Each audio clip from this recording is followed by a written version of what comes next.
AP CM జగన్ది ఒక విలక్షణ వ్యక్తిత్వం. ప్రపంచం మొత్తం తన కనుసన్నల్లోనే నడుస్తోందని గట్టిగా నమ్ముతారు. అలా నడవాలని కోరుకుంటారు. తాను చెప్పిందే వేదమని భావిస్తారు. అందుకు భిన్నంగా ఏం జరిగినా తనకు వ్యతిరేకంగా కుట్రలు పన్నుతున్నారంటూ అయిన వారు ప్రత్యర్థులు అన్న తేడా లేకుండా అందర్నీ అనుమానిస్తారు.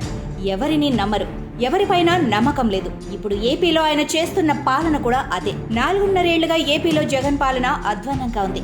ఈ మాట వాళ్ళు వీళ్ళు అనటం కాదు, వైసీపీ నేతలు ఎమ్మెల్యేలే అంటున్నారు. పరిశీలకులు అదే చెబుతున్నారు. నిజానికి ప్రభుత్వ విధానాలపై పెద్ద ఎత్తున విమర్శలు వస్తే అధికారంలో ఉన్న ఎవరైనా దానిని ఒక అవకాశంగా తీసుకుంటారు.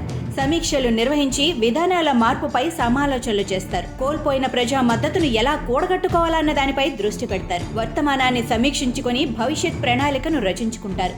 అందుకు భిన్నంగా వ్యవహరిస్తే అంతా అయిపోయిన తర్వాత వెనక్కి తిరిగి చూసుకున్నా వెక్కెక్కి ఏడ్చినా ప్రయోజనం ఉండదు.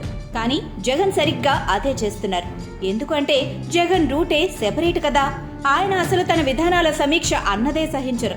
తానే చేసిందే రైటు అని తాను అనుకోవటమే కాదు, అందరూ అలాగే అనాలని భావిస్తారు. అలా అనని వారిని శత్రువులుగా భావిస్తారు. ఎందుకంటే ఆయనది విలక్షణ వ్యక్తిత్వం కదా.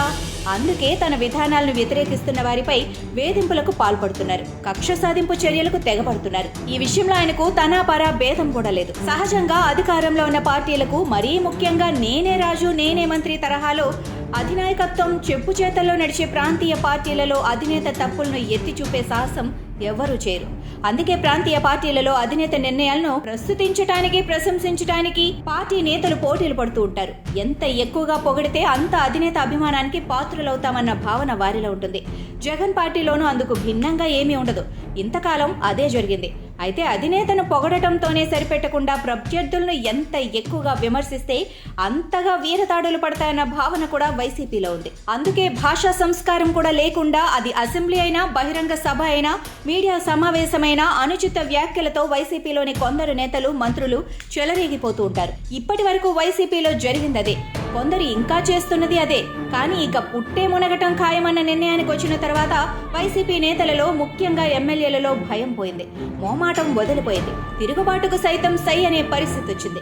రాజీనామాల బాట పడుతున్న వారి సంఖ్య పెరిగింది. అలా రాజీనామా చేసిన వారిలో అధినేత జగన్ కు అత్యంత సన్నిహితులుగా ముద్రపడిన ఆళ్ల రామకృష్ణారెడ్డి లాంటి వారు కూడా ఉన్నారు. గడిచిన 4.5 ఏళ్ల పాలనలో జగన్ సర్కార్ ఏం చేసింది అని వెనక్కి తిరిగి చూసుకుంటే మెరుపులు కనిపించవు, కేవలం మరకలే కనిపిస్తాయి. కానీ దురదృష్టం ఏమిటి అంటే ముఖ్యమంత్రి జగన్ మాత్రం తన పాలనంతా మెరుపులే, మరకలు లేవు అంటారు. తన పార్టీ వారిని అదే అనమంటారు. పైపెచ్చు ప్రత్యర్థి పార్టీలపై విమర్శలు గుప్పిస్తారు. తాను గొప్పగా పాలన సాగిస్తుంటే ఓర్వలేక విమర్శిస్తున్నారంటూ ఆగ్రహం వ్యక్తం చేస్తారు. కనీస మర్యాద కూడా ఇవ్వకుండా దూషణల పర్వానికి దిగుతారు. ఒక ముఖ్యమంత్రిగా ఉపయోగించకూడని భాష ఉపయోగిస్తారు. అదే సమయంలో మైమరచిపోయి ఆత్మస్తుతి చేసుకుంటారు. రాష్ట్రం ఎదుర్కొంటున్న సమస్యల గురించి కానీ, రాష్ట్ర ప్రజలు మనసావాచా కోరుకునే ప్రత్యేక హోదా, పోలవరం ప్రాజెక్టు, తాను హామీ ఇచ్చిన మద్య నిషేధం వంటి వాటి ఊసెత్తరు. 4.5 ఏళ్ల తన పాలనలో రాష్ట్ర ప్రజల నెత్తిన పెరిగిన అప్పుల భారం గురించి నోరెత్తరు. అసలు సమస్యల ప్రస్తావనే ఉండదు, పరనింద తప్ప.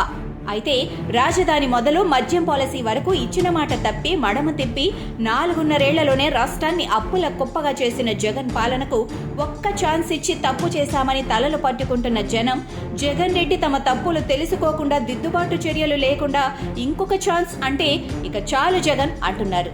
బై బై జగన్ అని కూడా అంటున్నారు. అయితే జగన్ కు వాస్తవాలు తెలుసుకోవటం కంటే భ్రమల్లో ఊరేగటే ఇష్టం. ఎన్నికల ముంగిట ఆయన అదే పని చేస్తున్నారు. ఎన్నికలు జరిగి ఫలితాలు వచ్చిన తర్వాత కూడా ఆయన జనాన్ని నిందిస్తారు. 5 ఏళ్ల పాటు బట్టలు నొక్కి సొమ్ముల పందేరం చేసినా నన్ను కాదంటారా అంటూ శాపనార్థాలు పెట్టినా ఆశ్చర్యపోనవసరం లేదని పరిశీలకులు అంటున్నారు.